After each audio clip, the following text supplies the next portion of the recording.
Hey guys, Anime Gypsy here with another One Piece discussion. And before I get into this discussion, before talking about the juiciness of the graduation exams and the theories coming out of it after it ends, uh, before getting into that whole thing, I'd like to talk about this latest episode, the episode where it ended and you see the whole thing with Kakashi and all that jazz.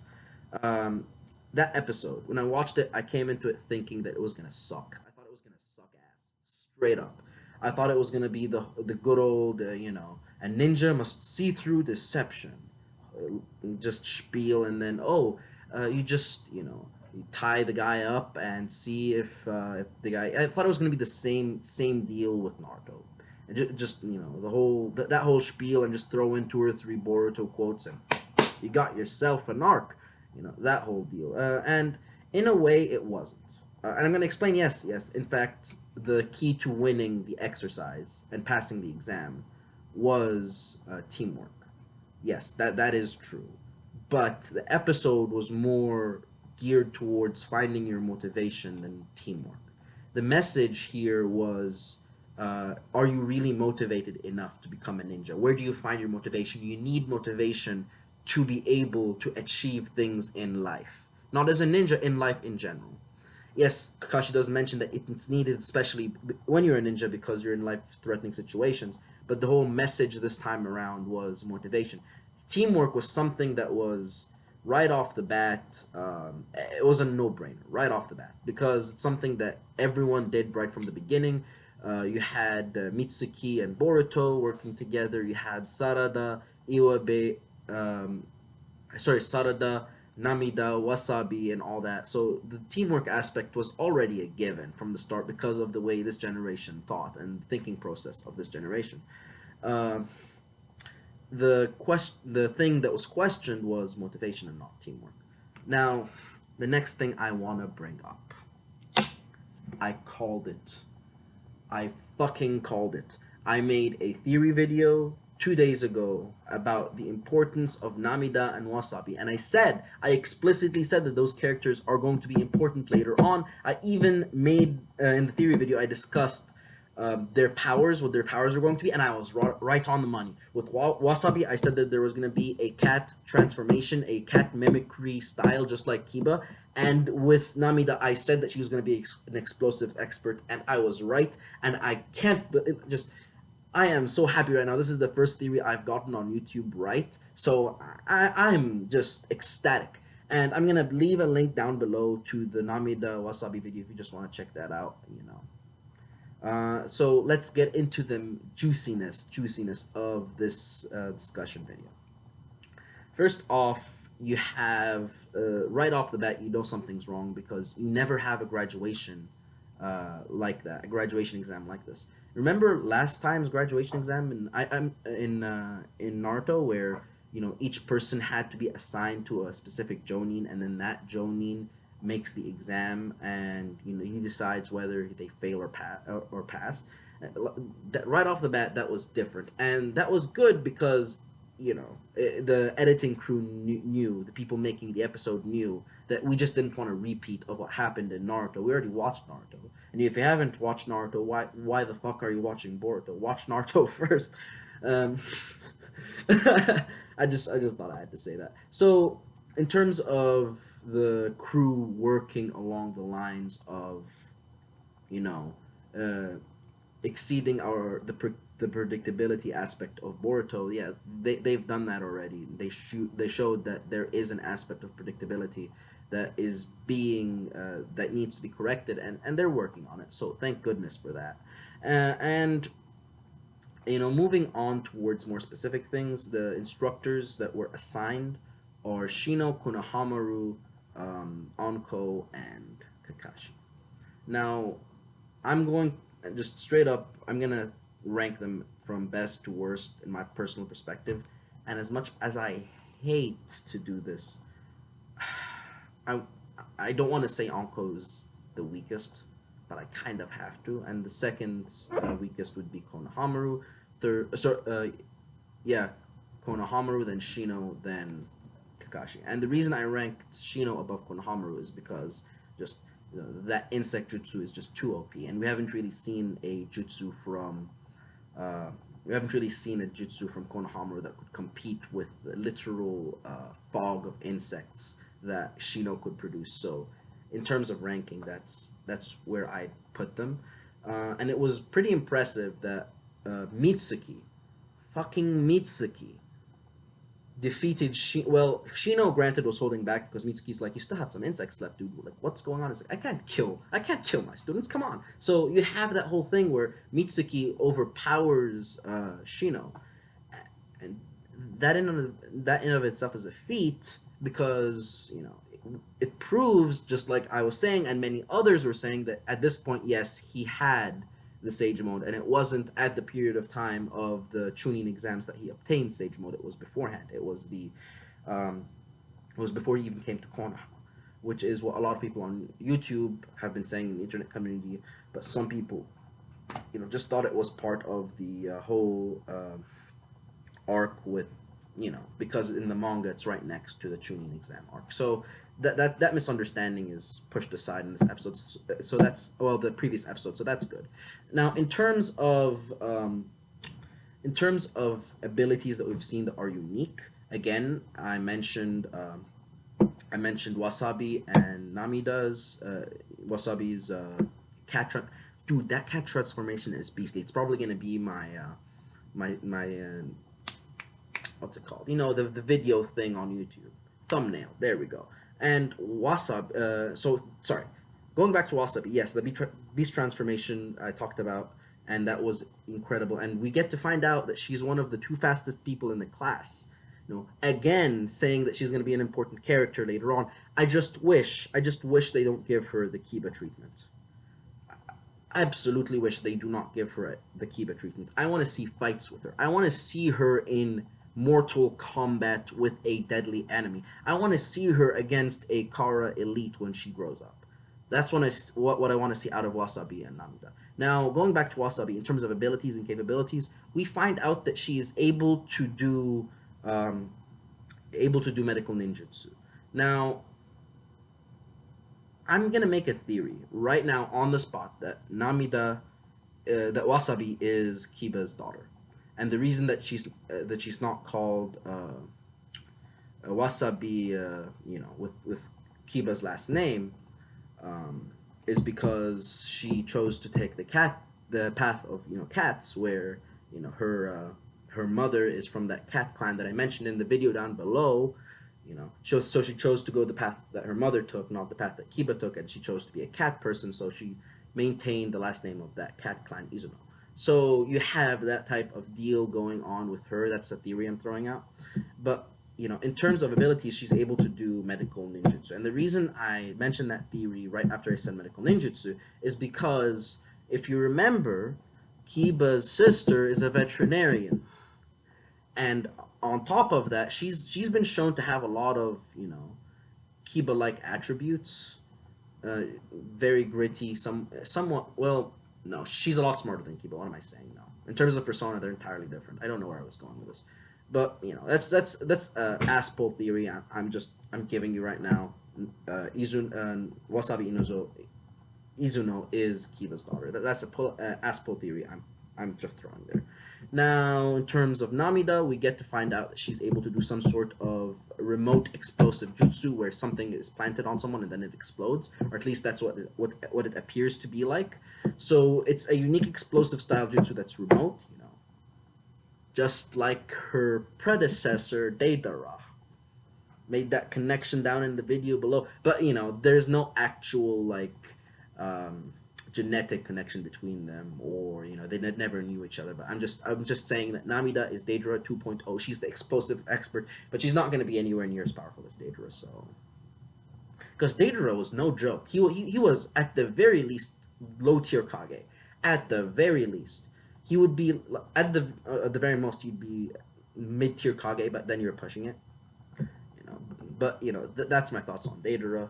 Namida, in my perspective, would be, at the end of the day, she would probably become somewhere around the lines of low tier Jonin when she becomes an adult, or high or mid tier Jonin. That's what I see out of Namida. With Wasabi, on the other hand, given her personality, I think she might become an elite Jonin. No joke. She might become just as skilled as Shino, because I think honestly Shino is a lot stronger than most people give him credit to. I think if Shino and Sakura got into a fight, Sakura would be decimated simply because of the nature of their abilities, and also because I just think right off the bat he's smarter and stronger in terms of jutsu and technique than Sakura is. Leave the comments war down below. Now, that aside, all that aside, we get to find out that the class in general is able to pull off a very unique collective sealing jutsu.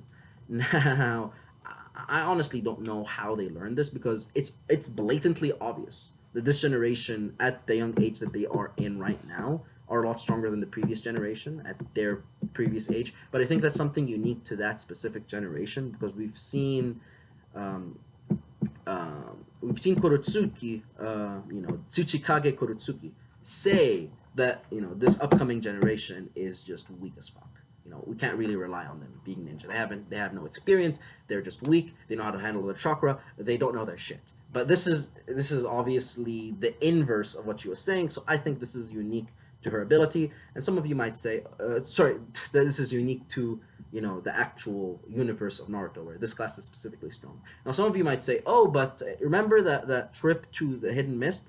You had Genin, pre-Genin, and pre-Genin students doing walking on water. How do you explain that?" I'd be like, "Dude, this is the Hidden Mist. Water is their bread and butter. They're basically trained to do water style since the beginning because they have an aptitude for water style. So it makes sense that for them it would be normal for a pre-grad to be able to walk on water. I mean, that's nothing. I mean, water clones just normal jutsu for them. Walking on water, normal jutsu. Come on. This is the village associated with water. Now that aside, now I said that this class is specifically unique. This does not go for everyone. Well, I'd say this: the the person that borders on uniqueness to not uniqueness is Namida, because I'd say she would be just as strong as, let's say, um,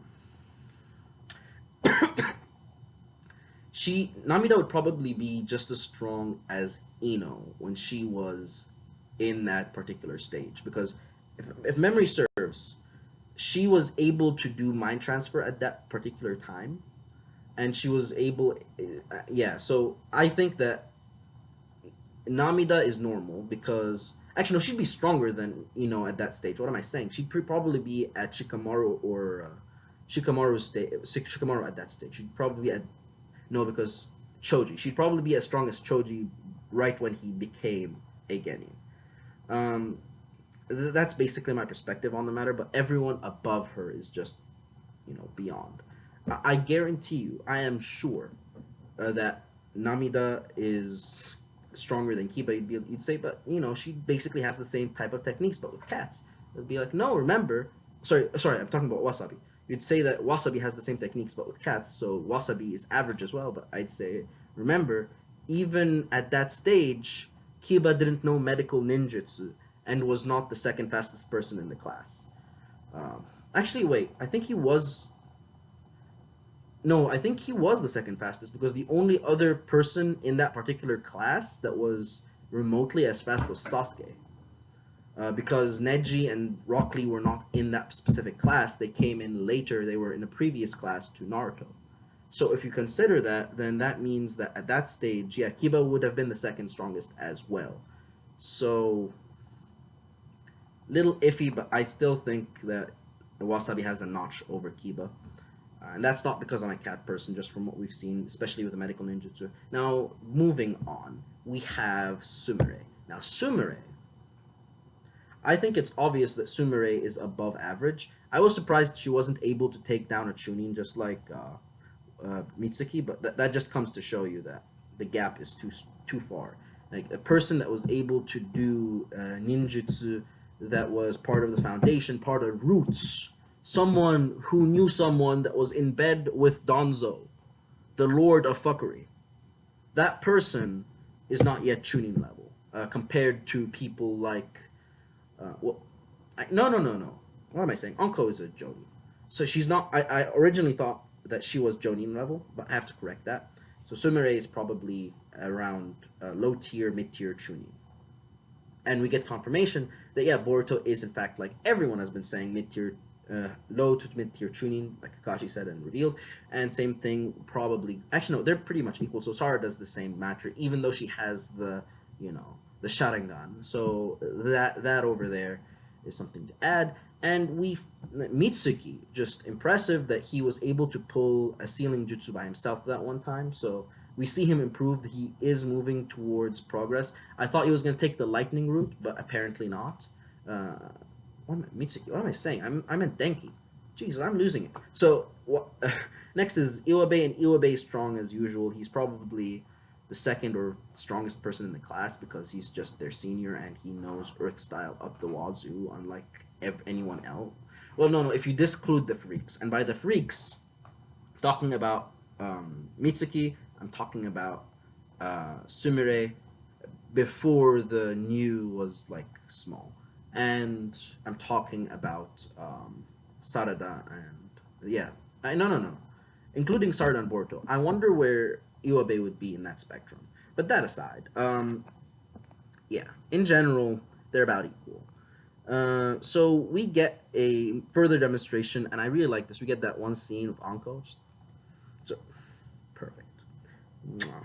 I'm an Uncle fan, so you guys know I was hyped when I saw her eyes glow in the dark. She's looking down at Namida. That was perfect. I love that. Now that aside, what else is there to discuss? Well, oh yeah, the future. What will the future hold? So I had to change, and this is like just spoiler warning right off the bat because I'm gonna mention something that's gonna be revealed in the manga. Last thing I'm gonna do is I'm gonna talk about who I think is gonna end up with who in terms of teams. Now the thing that's mentioned in the manga is that Sumire ends up not in any of the teams, and she basically ends up in a research facility doing research with a bunch of guys, like ninja related research. And my theory on that is that she is into the forbidden jutsu aspect of her research. Like, that is her field of study, forbidden jutsu, straight up. Orochimaru shit up the wall. Like no. She's the type of person that would, like, study everything Orochimaru would do. She's an Orochimaru troll, in my perspective, at that period of time. That's what I think is going on with Sumire right now. Now, going on into the teams, we do know two of them. We do know the first one is Boruto, Sarada, and Mitsuki. The second one is Inojin, Shikadai, and Chocho.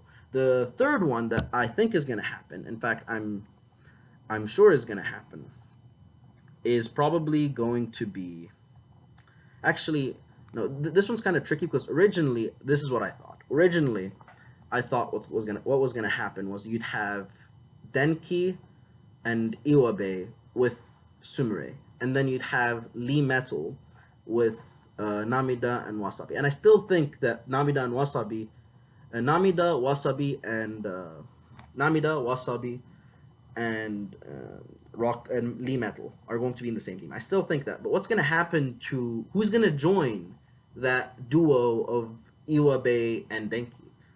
Like, who is?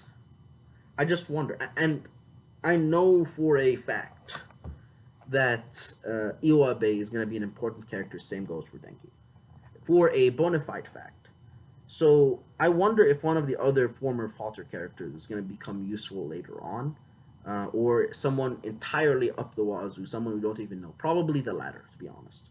Now that's all I have to say in terms of the Boruto's graduation, and this is compensation for not having a review this week and not having a review last week. And until next time, guys, this is Anime Gypsy.